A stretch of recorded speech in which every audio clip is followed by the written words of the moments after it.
In this macro photography tutorial, we're taking pictures of keys. Everybody's got a set of keys at hand, so it's a really easy macro subject for you guys to try out at home. I'm going to go and get started, and I'll see you in just a sec.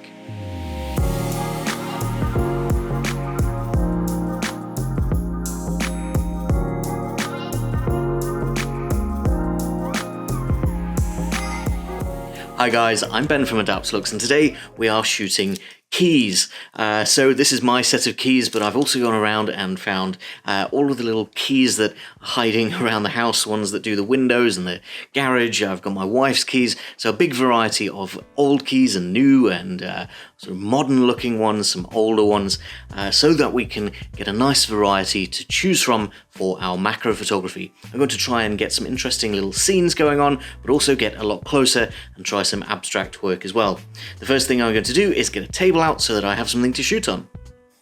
So for once, I'm not actually shooting on my little coffee table. I've got a proper table out because I'm using a different type of surface. These are photo boards. I'll put a link down in the description where you can get some of these, but they're really great for adding a little bit of texture, a little bit of extra interest into your shots when you're doing close-up work like this. So I've got a few of these. We've got a brick one and some concrete and a couple of different types of wood, and they're going to make really nice backdrops and surfaces for shooting our keys. I've got a whole bunch of different sets of keys, car keys and all sorts of things, so we'll work our way through some of those, both a bit wider shots, see if we can't make some nice atmospheric shots, but then also get a little bit closer and take a look at some of the detail on those keys.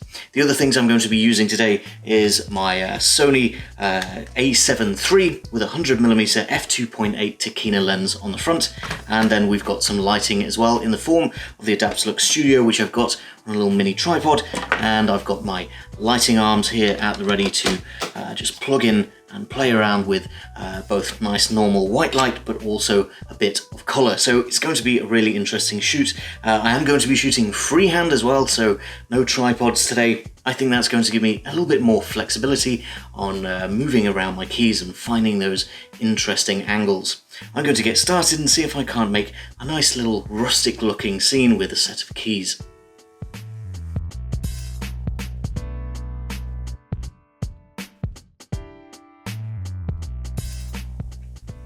The very first thing that I wanted to do here was grab a shot of a whole set of keys.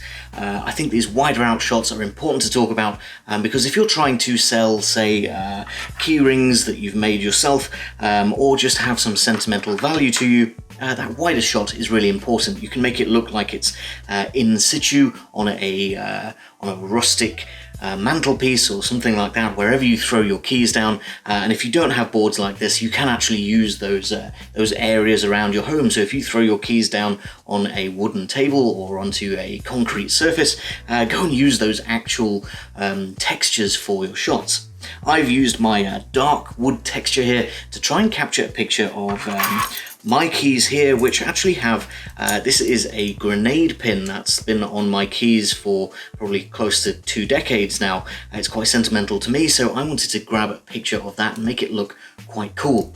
To do that, I've used this dark wood, and in combination with that, I've used a couple of colours. I've got my white key light around the front here, and then I've got an orange lighting arm plugged in and another white lighting arm with a blue colour filter. As fun as it is shooting entire sets of keys, I think it's going to be even more interesting getting up close with some macro photography. I want to get really close into these keys and examine some of the detail. They've all had various amounts of use, so there's different amount of grime and scratches and wear and tear on them. They're all different as well, so I've got lots of different types of lettering, different types of keys altogether.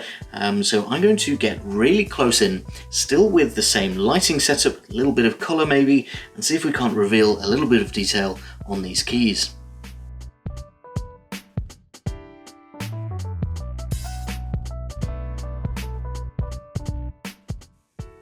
Keys do a very simple job for us, and that means they often get overlooked when it comes to detail. Nobody spends any time really examining the keys that we use every single day. I didn't even realize that most of my keys have patented or patent pending written on them, especially the more interesting designs of key. Obviously, the different styles are all protected in their various ways. They're all inscribed on where they were made and who by. Something that I've never really paid attention to. Getting up close, though, reveals not only that detail, but also the years of use, the scratches, the polished surfaces from being sat next to each other, and of course the dirt and the grime that accumulates when keys aren't used all that often. So getting up close to your keys, really interesting. The trick is, though, your lighting. And me being a lover of puns, I've been trying to go for some low-key lighting. Now, low-key lighting is a technical term. It means basically the contrast between your various types of light. So you have your key light usually in the front, but then you usually also have fill lights. So if you don't fill your light all that much or leave a lot of contrast between your main light and other lights around, you have low-key lighting. There is a technical ratio of light from one direction to another that determines whether it's low-key or high-key lighting, but I've just been playing around quite simply using a lot of high-contrast light, usually only coming from one direction, and also a little bit of colour just to add tiny little highlights on the reflective surfaces of my keys. This single directional lighting really helps for bringing out those details on the keys. For example, on this tiny little one here we have written ERA, and those letters really stand out when you have high contrast lighting coming from a low angle. It casts shadows where the letters are risen above the surface, so that relief can really stand out when you get your lighting right. It's worth playing around and experimenting with your lighting, moving it from different directions, using only a single light source, or just changing the color around can all have a huge effect on your images.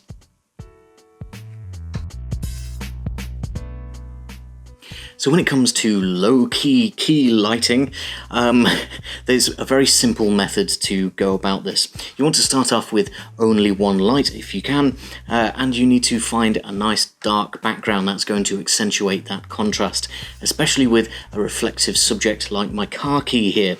What we're looking for is moving around our lighting until we can find that spot where the reflection just shows up just right on the top of the surface of my key. Now that's going to be in a different spot from your perspective than it is from mine. So if I move my light over here, now from my perspective it's got a nice reflection, and the same for over here. If you find that little spot where the light is just reflecting on the top of the key, you can start to highlight all of that really interesting texture, and there's actually quite a lot of grime down in that groove of my car key.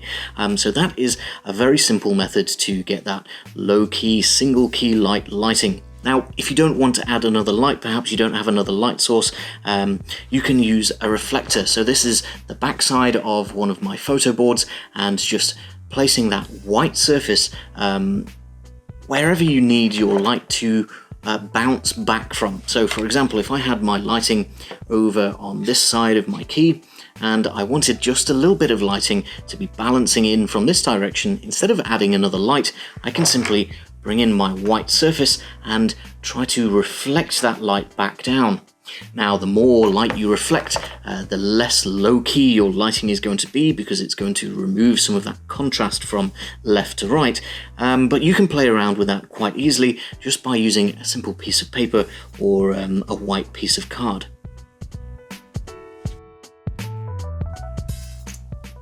I don't know about you guys, maybe you're more up to date than I am, and you're using keypads or wireless technology to get into your homes.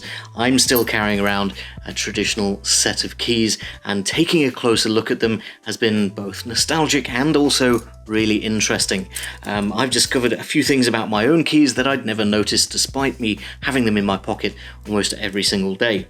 For example, these two keys, I don't even know what they're for anymore. I think possibly my grandmother's house, but they're there and I just not noticed that I was carrying them around. Something else that I hadn't noticed was the detail on that grenade pin. So I've had this, like I mentioned, almost 2 decades, and I hadn't noticed that once upon a time it was black. It had some sort of black coating on it, but now it's almost completely reflective. It's been worn down to the point where it's got this metallic shine to it, which it never had before.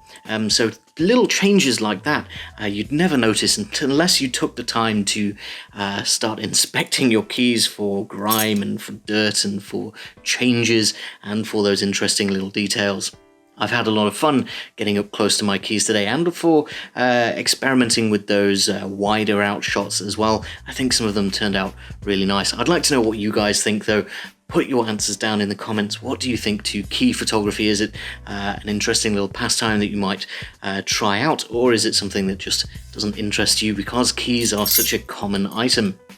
If you enjoyed this video with my low-key key lighting, make sure to hit the like button and hit subscribe for more macro photography tutorials, ideas and inspiration coming in the future.